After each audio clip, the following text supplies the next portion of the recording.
Yep. Whoa!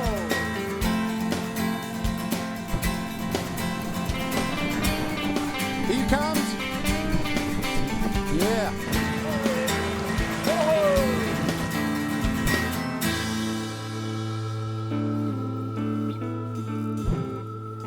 Isn't it funny how a day pans out?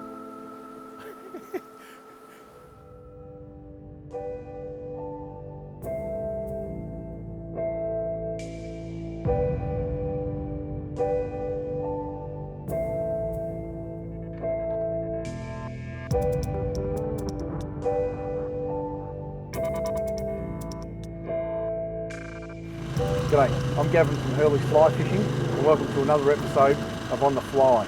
Today we're up at New G at the Alpine Trout Farm and we're a couple of weeks into June, just after a long weekend, which to us signifies the close of trout season. Closes for a few reasons, mainly because the trout are going to spawn and we're going to look after them. The same happens in captivity as well. So we're going to run through the process with Michael and show us what happens from the trout when they're ready to lay their eggs and the males put them together and run through the whole process, which I hope you find pretty interesting. After that, there's a catch and release pond. We're going to run through some casting techniques and some fishing techniques. So when the season does kick back in September, you'll be right to go. So I hope you enjoy seeing how these trout make more trout.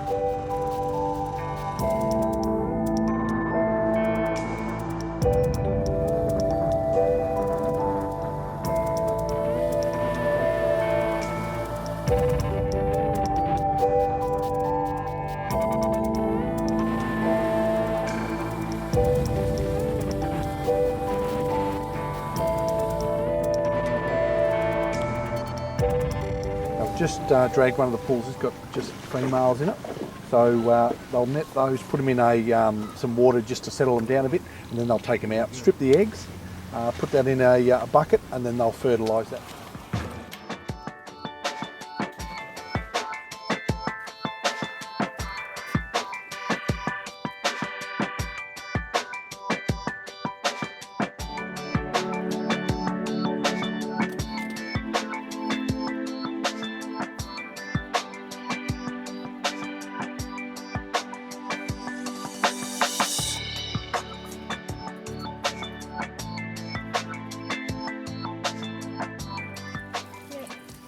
So the larger the fish has way more eggs than... Yeah, okay. And they have bigger eggs, Sure. the older they are as well.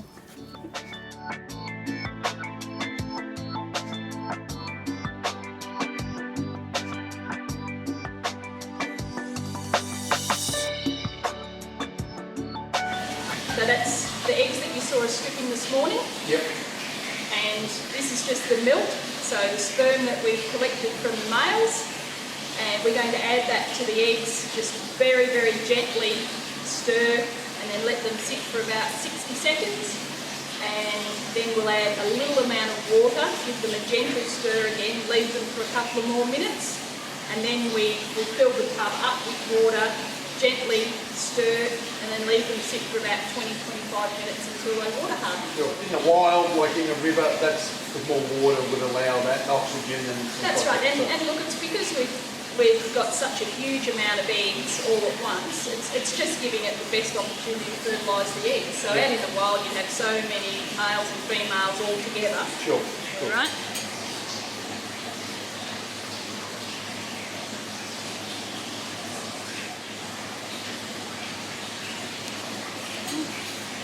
Well, we used 10 males to fertilise 1.4 million eggs last year. So we let them harden for about 20-25 minutes. Run your hand through just to make sure they are water hardened. And then when you bring them up, you don't want to see any white ones, because if you see white ones, that means they're infertile. So that's looking great. That's Yep. So either the egg was damaged, or it hasn't been fertilised, or it maybe was a little bit old, and so there will be more come through as the next few days.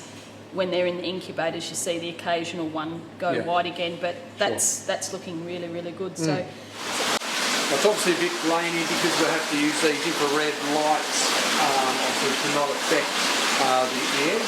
But what it does, you're essentially putting it in there like little upside down milk bottles and that has water, fresh water flowing through it, so it keeps them oxygenated as you would expect, like in the wild with a river flowing through it, and keeps them, the eggs sort of separated and moving around too. So I'm sitting here for Here, what we call it 300-degree days, which means that we've got to take the temperature every day, and when that adds up to 300, that's about when they'll start hatching. Okay.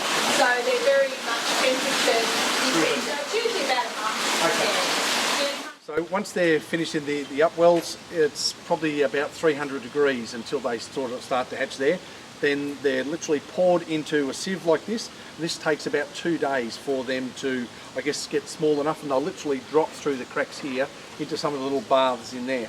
And that takes approximately about a month for them to become what they call a swim up stage. And that's where they'll come up and start feeding artificially on the surface. And then the whole process of building them up over time with more and more food until they get to the stage where they're either shipped out to a dam for everybody to go and catch, or to supermarkets for everyone to eat as well. So the whole trout farm industry is an amazing thing, and it's pretty interesting as well. And the good part about it is that we get to catch them at times too.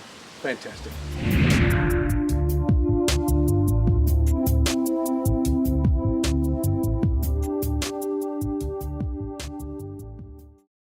So right from the start, the fat part of the cork, I like to have it right in the palm of my hand, and I like to steer things and get all the power from my thumb. That's a real driving force of the whole rod. Some prefer with their lighter stuff to use their little finger, or there's a few others that like to even turn it sideways. Whatever suits you and performs best is fine, but personally I prefer the thumb. Also I like to be side on when I'm casting.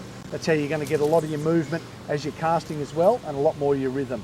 So get that right at the start and you're going to cast a lot more successfully. Now the most important thing of the whole shooting match when you are casting is the word stop, and I tend to use that a bit. What we're talking about there is you do a back cast, you bring the rod to here and you must stop. That's going to allow that fly line to straighten out, use all its energy before you move into the forward cast and then stop again. So what we're doing, we're putting all that force into the rod, and when it stops, it goes to the next best thing, which is your fly line. And all that force gets it to shoot out, turn over and cast to where the fish are. So a cast is made up of 2 casts, a back cast, a pause, forward cast, pause, and literally lay your rod down. And that's going to cast 20, 30 feet. And that's where you're going to catch a lot of your fish. So you don't always need to be casting 70, 80 feet.